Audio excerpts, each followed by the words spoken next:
friend of mine said he had a bandsaw that he wasn't using and that he got for free from somebody and asked me if I wanted it, and of course I said sure, because I need a bandsaw to make a bandsaw. I want to make a much larger bandsaw for cutting large chunks of wood into pieces that are more usable.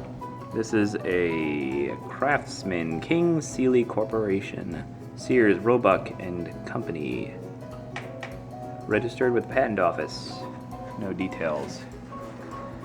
Whatever might have contained details on this no longer seems to.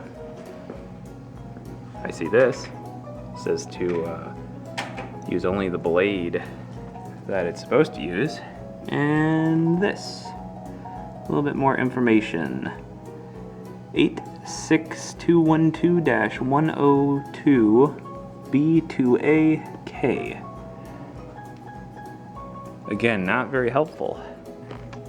Doing a little bit of research on it, it is a 1950s bandsaw, and there seem to be quite a few of these around still, so must not be too obscure.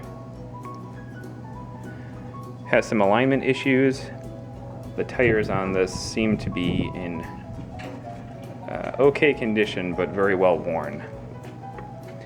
Has a maximum cut depth of about 4 inches, it appears. I need about an 8-inch cut at a minimum for my application, but I think this will still be a nice tool to have around, and I'll certainly put some use into it.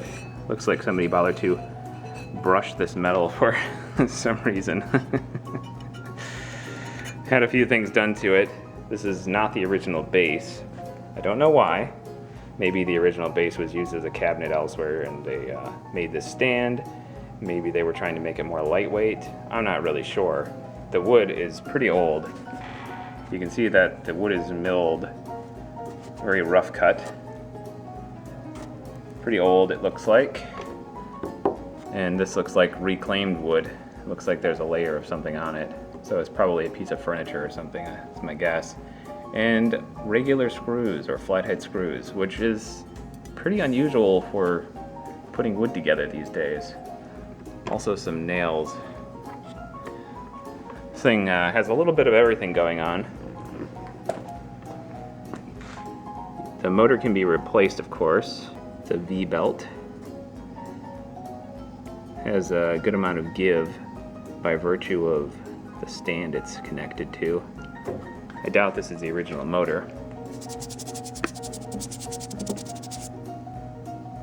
It says it's 1/6 horsepower, 60 cycle for 60 hertz by, I think that says Marathon Electric.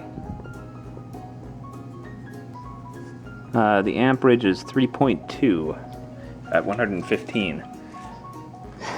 You may notice I'm always getting these cuts right next to my nail. I don't know how I'm always snagging my thumbs and such into things. It's weird. It just keeps happening lately. Anyway, so I figure what I'm going to do. I have very limited knowledge of bandsaws and usage. The only experience I have is with my bandsaw mill for cutting trees into boards, which I suppose makes me pretty darn expert at it, really. If I can do that without hurting myself, then I'm sure this little guy should be fine. So, I just have to get these alignments right and maybe oil up some bearings or something. I haven't turned it on, but if I did turn it on, it's very possible, due to this misalignment, it would just ride the edge right off. There's some cracking here, so this could use some kind of belt conditioner probably. It's clearly dried out. I don't have a belt conditioner though. So, and if I did, it might create slipping.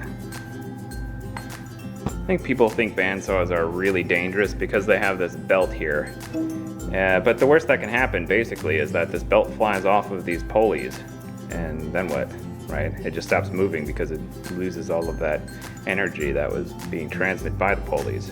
So maybe the worst thing that can happen is like it slips, gets caught up in you know, hung up on one of the pulleys or something and then starts flailing around and then might scrape up your face or something. But I consider bandsaws one of the most safe to use forms of saw. Now, do I trust this motor that's been in somebody's shed all this time? You know? Or the fact that it has no speed control or grounding? Well, it's actually electrically isolated very well. And so there wouldn't be a ton of point in grounding it. All I do is tie it to the casing if I wanted to add a ground. I might do that, why not? But the saw itself up here, this is all purely mechanical. You know, the only electrical stuff going on there is going to be static discharge. So I'm going to go ahead and plug this in and see what happens. Well, now I want to get away from it a little bit and use my foot to turn it on just in case. Let's see.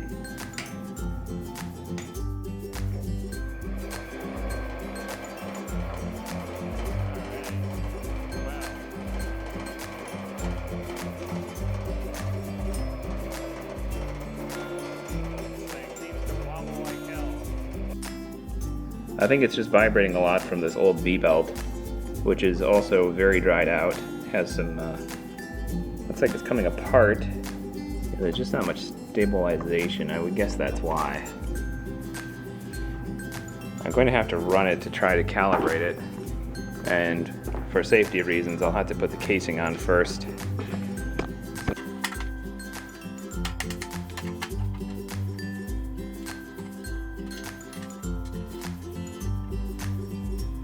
Alright, let's see if we can reduce that wobble a little bit.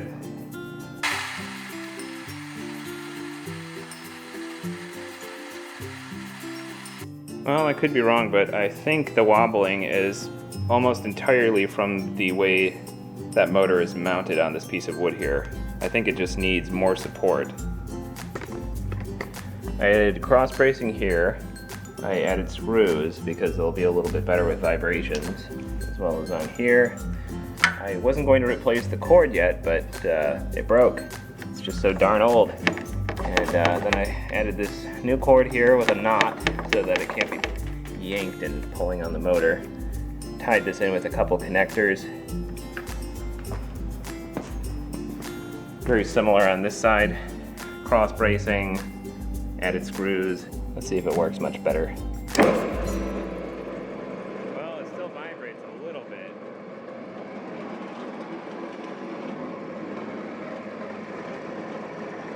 And again, you can see how much this belt is traveling. But I think the cross bracing has helped stabilize it a bit more. It's minimizing the amount of bounce back and forth here. So the issue is actually the length of the belt. It allows it to have a lot of movement in the slack. And it doesn't really need to be tightened. It probably could be tightened just marginally, but it's definitely the length of the belt that's the problem. I'm not sure that I have any belts laying around to try to fix that though. And it is at a usable state, I would say. So, I guess there's only one thing left to do. There's quite a bit of play on here. I just need to test this out and see if it works pretty well.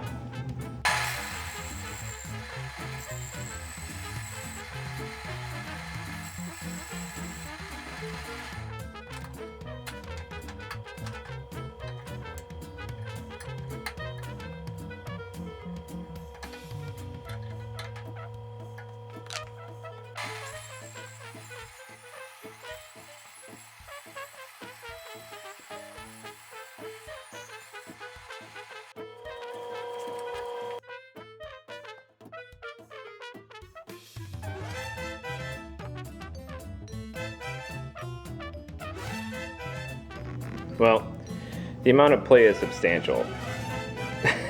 In case you can't tell by how much this can just move around as much as it wants, pretty much. So it just does whatever it wants, pretty much. This is a very thin blade. Has a nice curve, but it's only about 1/4 inch in thickness, or rather width. So probably the key to more stiffness is a better backbone. Now, I did try cutting this into a perfect circle. You can see how wobbly it is.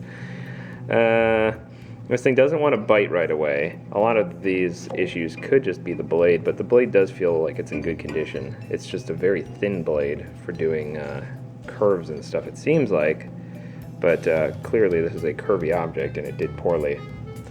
Now, if you're wondering why is a bandsaw better than, say, a jigsaw, with a jigsaw, when you're doing your angles and such, what happens is that bottom blade has no support, so it just kind of flops around, so you get cuts. Like, you might be perfectly following a pattern at the top, but what's happening is that bottom edge of the blade that's sticking under the piece just does whatever it wants. It'll go that way and that way, so what you end up with is this weird wobbly bottom and a perfect top for your cut. And even this old bandsaw that is doing whatever it wants for the most part, it's still a nice straight cut all the way through. So that's the advantage. You can get your top and bottom and middle all the same exact cut, more or less. Now this can do up to, say, 4 inches, which is helpful. It's enough to sort of resaw a 2x4, but with the amount of deviation on this blade, it would never work. If I bump it way up, I could probably get to about a 1/2 inch, or about double the stiffness and backbone of this blade. So maybe if I bumped it up to a 1/2 inch, I could resaw something like a 2x4, you know, because that's 3.5 inches. But I suspect it would give me a pretty bad cut if I did, just because it's too primitive to have all of the calibrations that would be required for an excellent resawing effect. Well, I thought just for kicks, let's go ahead and try resawing a 2x4, even though this blade is pretty inappropriate.